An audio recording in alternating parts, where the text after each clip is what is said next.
On today's show, Honda unveils a new flagship SUV for the Chinese market.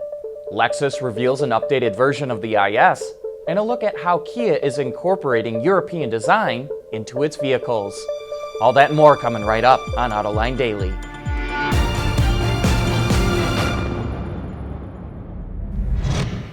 This is Autoline Daily for April 25th of 2016.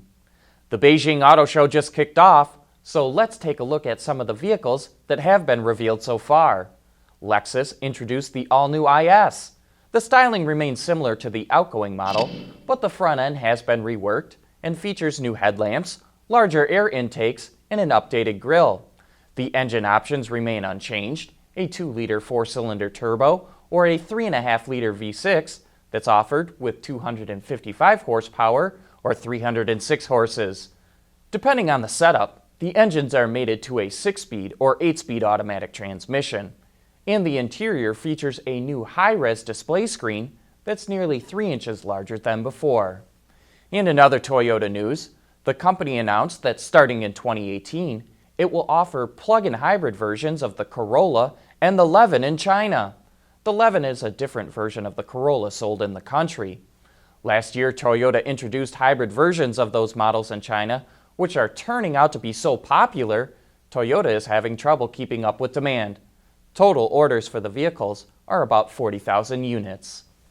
Honda took the wraps off an all-new SUV called the Avancier, which will become its flagship model in China. It's powered by a 2-liter turbo and is equipped with Honda's suite of advanced driver assistance features. The Avancier goes on sale at the end of the year in China. And in other Honda news, the company's luxury brand Acura revealed a new compact crossover called the CDX. The model was primarily developed for China and is the first Acura model in the country to be powered by a 1.5-liter turbo that's mated to an 8-speed dual-clutch transmission. The CDX will be built in China and goes on sale in the country this July. And still to come, a look at more reveals from the Beijing Auto Show. Autoline Daily is brought to you by Bridgestone Tires, your journey, our passion. Dow Automotive Systems, breakthrough technologies for lightweight vehicles. Lear, a global leader in automotive seating and electrical systems. And by BorgWarner, feel good about driving. A week ago, we showed you some teaser images of a new SUV from Volkswagen, and now meet the T-Prime Concept GTE.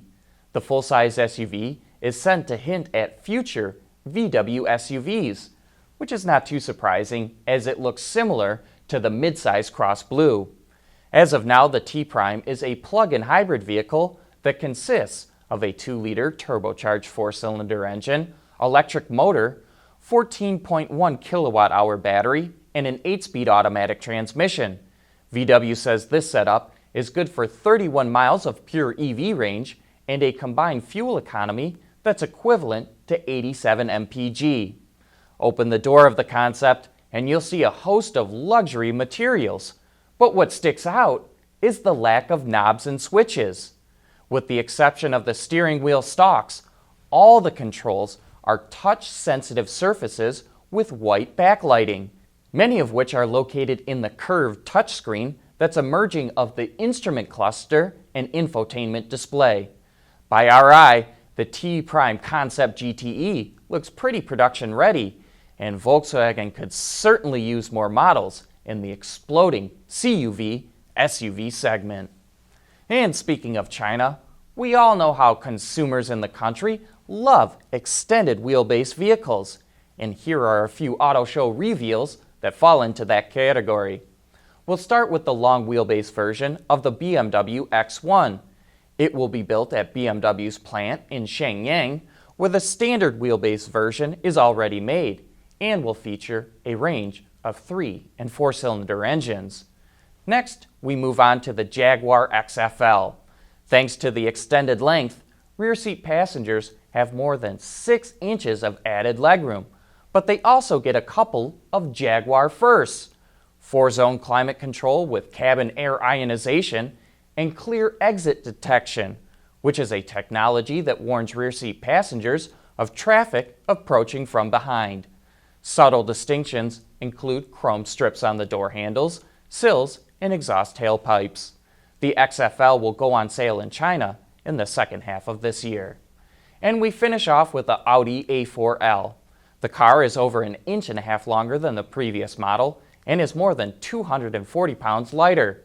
Customers can choose from either a 190 or 252 horsepower 2-liter engine, and Audi will equip the A4 with its Matrix LED headlights for the first time. The new Audi A4 L will start arriving at Chinese dealerships in late summer. And be sure to check out our coverage of the Beijing Auto Show starting today.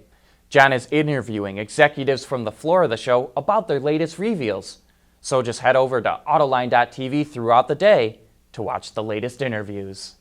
And coming up next, a look at how Europe influenced the design of the all-new Kia Sportage.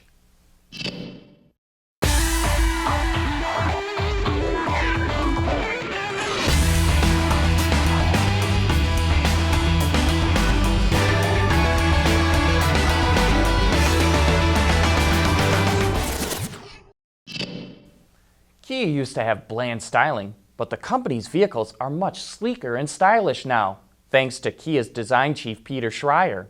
On last week's Autoline After Hours, we had the new Sportage in the studio because our special guest was Orth Hedrick, the VP of Product Planning at Kia Motor America.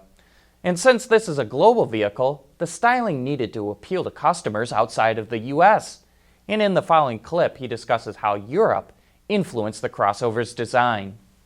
Yeah, it's interesting that the influences that went in for the design, obviously the designers are based in Frankfurt, so their context that influences them are more European. Mm-hmm. And they have, you think about all the other German premium vehicles that are in the area, that's influencing them. Mm-hmm. The architecture, the look and the stance and the design, and the fact that it's, under Peter's careful watch, all the time. There's a lot of work that goes into doing something different. Mm-hmm. And also the face for this is the first time that we've used kind of a disassociated headlight from the grille. Normally mm-hmm. the Kias have the signature in the face with our tabbed grille. We call it the tiger nose grille.